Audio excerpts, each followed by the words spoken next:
ધરા હીરાભાઈના આંગણે દૂર દૂરથી બધા સંતોને બોલાવી અને આપણને ભજન સત્સંગનો લાભ લેવાને દેવા બોલાયા.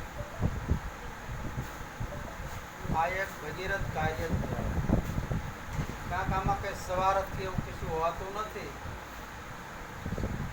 આત્માના કલ્યાણ માટે, જીવાત્માને ઉદ્ધાર થઈ જાય એ માટે આપણે સંતોની, બધા સંતો વાણી રજૂ કરે અને એમાં કોક આપણે શબ્દ પારખું ભેટશે તેથી આ ભક્તિની અંદર છે ભાગ. બીજા તો અભાગી જીવ અનેક છે, બધા કુટિલ હરદાના કાગ આમાં ચાંદને સંતો કરી. એટલે આમાં કોક જીવાત્મા શબ્દને પકડી લે તો આ જીવાત્માનો ઉદ્ધાર થઈ જાય.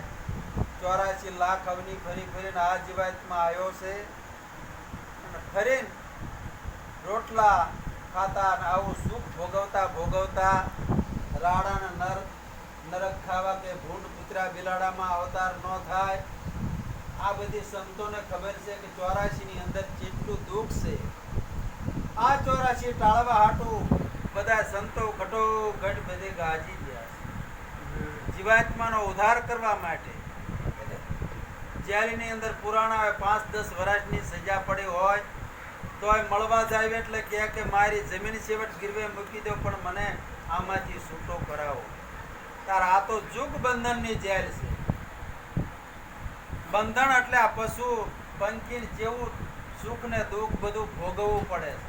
કાટ તાપ ખૂબ વેઠવા પડે છે. આ બધું દુઃખનું સંતોને ખબર છે. એટલે એમ કે આ 84 ની અંદર જો આ જીવાત્મા ન જાય પોતાના આત્માને જો ઓળખી લે તો એ આત્માને આ ઓળખ્યા વગર આ 84 મટવાની નથી. મનની અંદર જે ભ્રમણાયું પડી છે આ ભાંગ્યા વગર ભવના ફેરા મટવાના નથી. પણ ગુરુ મહારાજ આપણને કહે છે અને પ્રથમ પહેલા આપણે ગણેશની વંદના કરી ઓલા ભાઈ એમાં સાખીની અંદર કીધું કે ગુરુ હમારા ગારડી મુझ પર કીધી મેર, મોરો બતાયો મર્મ તણો તા ઉતરી ગયા સબ ઝેર. ગારડી એટલે મદારી થાય એટલે મોરો આપે ને તો વીછીનું કદાચ ઝેર ઉતરી જાય. યારુનું એવો હારો મોરો હોય તો ઉતરી જાય. પણ આ ગુરુ મહારાજનો તો જેવો મોરો આપ્યો, મોરો બતાયો મરમતણો. આને બતાયો મરમનો કે જગતની અંદર તારી સિવાય કોઈ બીજો છે.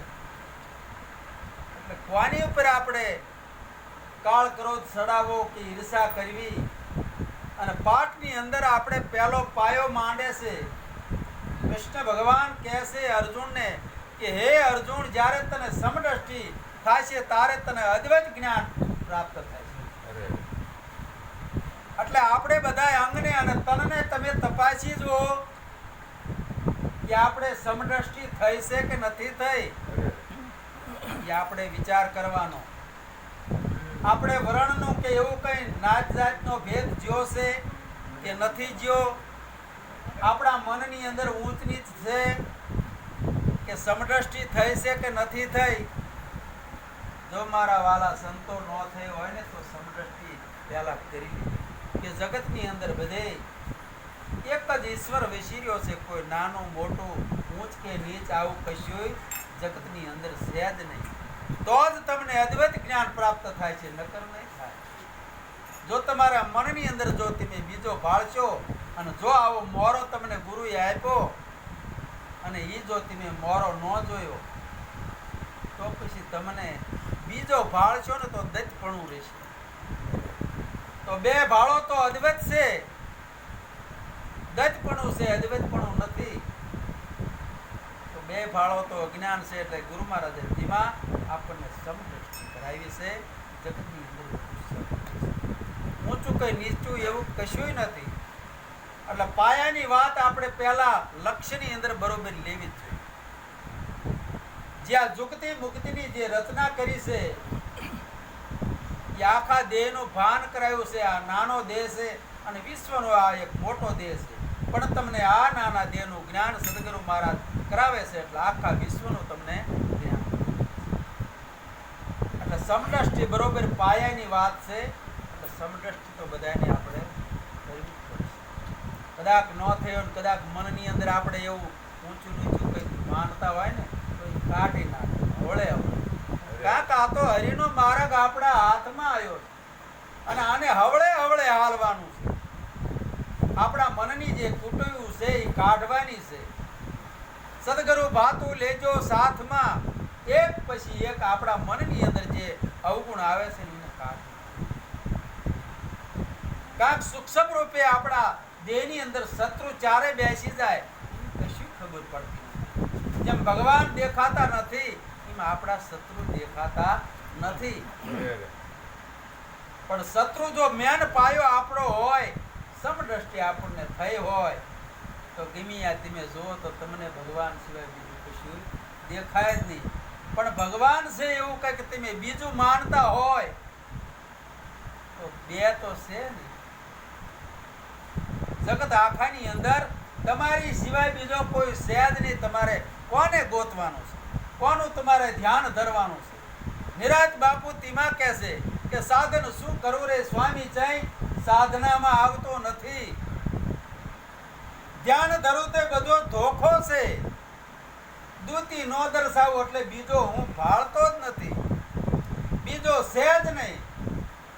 દૂતી નો દર્શાવે મન કે વાણીમાં આ કઈ આવતો નથી. આને તમે કઈ જુગથી જાત છો? પૂજા કરો પણ પાર નો પામું, કોની તમારે પૂજા કરવાની છે? પૂજા કરું પણ પાર નો પામું, કૃત કરું સબ કાચું. આ બધા કર્તવ્ય જે બધા કરી રહ્યા છે બધું કાચું છે. મન કે વાણીમાં જે નથી આવતો આને કઈ જુગતીથી તમે જાત છો? ઉપાસનાએ કઈ અર્થ સરતું નથી. કોઈ વાર જો, કોઈ તહેવાર જો, કોઈ દશામાના વ્રત કરો, કોઈ તીર્થ કરવા જાઓ, કોઈ હોમ હવન કરો.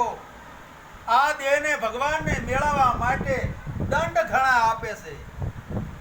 ભૂખ્યા રહેશે, વાર તહેવાર રહેશે, મહિનો નાયશે. આ શીને બધા ભગવાનને મેળવવાના, આ બધા ભગવાનને મેળવવાના હિસ્સા છે. ઉપાસનાએ કે અર્થ સરે નહીં. આ બધા મનને મેળવવાના, બધા ભગવાનને મેળવવાના હિસ્સા છે. પણ આ ભગવાનથી મળતો નથી. હમણે આપણે વાત આવતી વિંટોળિયાની. હાકડી ગલીની અંદર એકોરથી પવન આવ્યો ને એકોરથી વિંટોળિયો આવ્યો. વિંટોળિયો કે હું પવનને ગોતું છું. તો કે ભાઈ તારે જો પવનને ગોતવો હોય તો ઈમ નહીં જડે કે તો મોટો આ પહાડ છે ને એની હારે તું ભટકાઈ જા એટલે તારી આંટી બધી નીકળી જાય છે. એમ કોક એવા મહાન સંતનો ભેટો જો આપણને થઈ જાય છે ને તો આપણી મનની આંટીઓ દૂર થાય છે. નકર જે આંટીઓ પડી છે, નાના મોટાના ભેદ પડ્યા છે, ઈર્ષા ને દગા છે. ઈર્ષા એટલે તેમાં આપણને થાય છે, બીજો ભાળવી એટલે આપણને ઈર્ષા થાય છે. મંદિરની અંદર બધી પર કાચ ગોઠવા એમાં કૂતરું કદાચ પૂરી ગયું હોય તો એમ થાય કે આ બીજો છે એટલે ભસી ભસી બિચારાનું મોત થઈ જાય છે. પણ સદગુરુ મહારાજના ચરણે ગામ બહાર બેઠા હતા. ત્યાં નિત્યાન કૂતરાને નવારે ધોવરાવે અને લાડવા ખવરાવે અને પોતાના આરીસાની અંદર નિત્યાન મોઢું દેખાડે એટલે તો એને એમ થાય કે આ મારું સ્વરૂપ છે. એમ જ્યારે સદગુરુના ચરણે જ્યારે જાઈશું આપણે ત્યારે બધાની અંદર હું છું, બીજો કોઈ છે નહીં. આવું જ્યારે તમને જ્ઞાન થશે ત્યારે તમારું ઓટોમેટિક હમણે સાકી કીધી હતી એ જ્યાર બધા બહુ નહીં ઉતરે. બીજો ભાડો તો આ જ્યાર જ છે તો જ તમને ઈર્ષા થાય, દગા થાય, પ્રપંચ કરવાના ભાવ જાગે અને સાચું જ્ઞાન પ્રાપ્ત થાય નહીં. ગુરુ મહારાજ રહ્યા ને આ તમને પંપાળીને વાલા વાલા કરી અને આવો આવો કરીને બેહારે નહીં. ગુરુ મહારાજ તો તમને હાવ નો ધારા કરી નાખે, કઈ તમારી પાસે રવા નો દે, આવા કરી નાખે ને એને તમે હાચા ગુરુ માનો. તમારું છે શું? મારું મારું કરીને જગતની અંદર કંઈક મરી ગયા છે. એમાં સદગુરુ મહારાજ તન કહેતા, શરીર મન કહેતા, વાણી અને વિચાર ધન કહેતા સંપત્તિ, આ બધું તીમાં લઈ લે છે. એને હાવ કરી નાખો ને નો ધારો કહેશે કે વાલો મારો નો ધારાનો આધાર, આની ઘડીએ રામા પીરના ભજનની અંદર કહેશે એમ તમને નોધારા કરી નાખે છે. કોઈ તમારી પાસે વળગાડ રહેવા દેતા નથી, મારાપણાનો ભાવ રાખતા જ નહીં. તમારું છે શું? આ બધું આપણા ગુરુ મહારાજનું છે. અને મારું મારું કરશો તો મરી જાશો, અને તારું તારું કરશો તો આ ભવસાગરની અંદર તરી જાશો. એટલે મારું એવું શું સંબંધ છે? આપણું તો છે શું?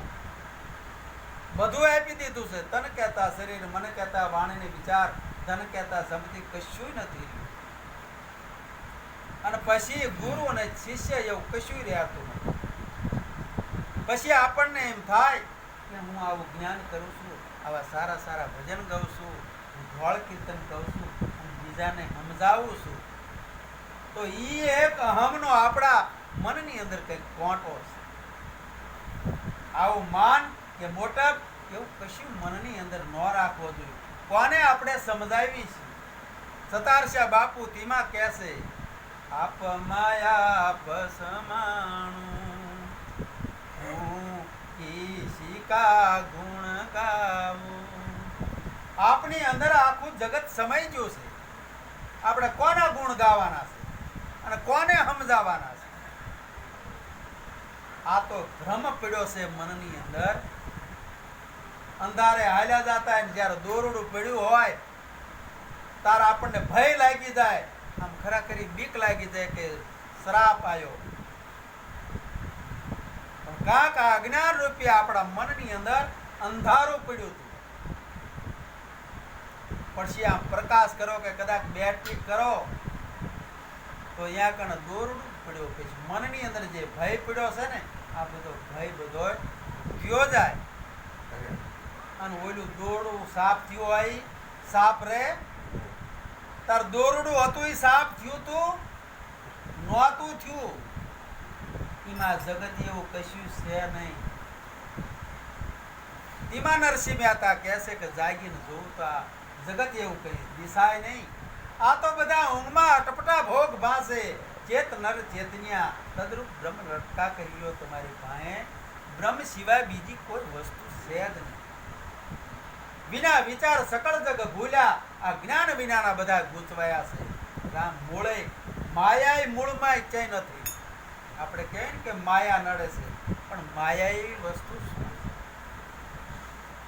કદાચ આપણે સંમતિ કહેવી માયા, તો એની વગર તો કઈ હાલવાનું નથી.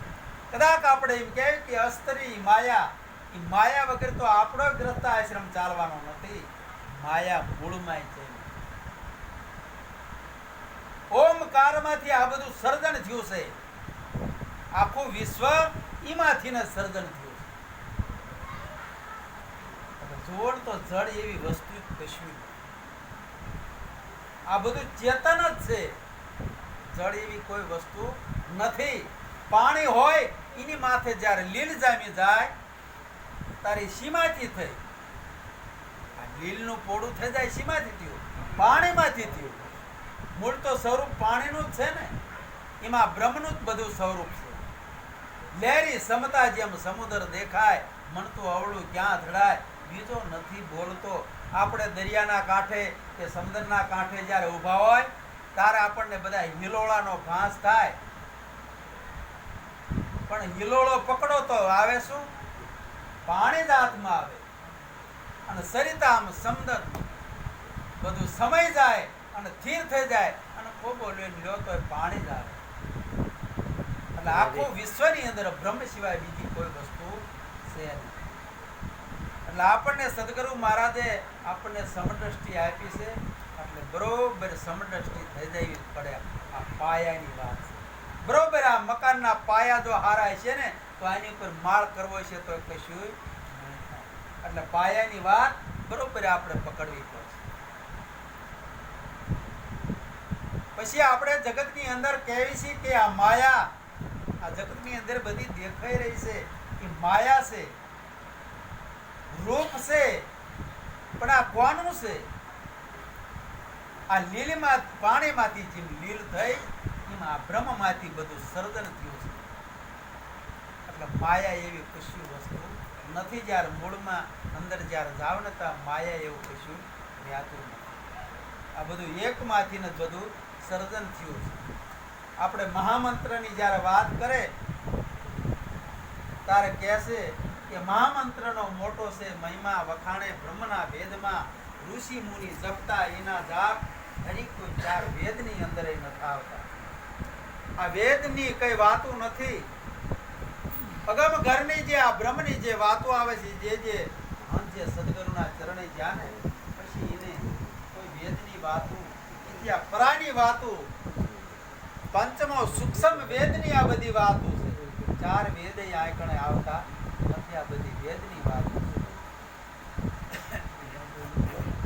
એટલે પછી હમણે આપણે મહારાજે કીધું હતું કે સત્ય રૂપી જ્યારે દીવો પ્રગટ કરવો જોઈએ, એટલે આપણે એક સંતોનું જીવન વધ આપણે દિલમાં દીવો કરો રે દીવો કરો, દિલમાં દીવો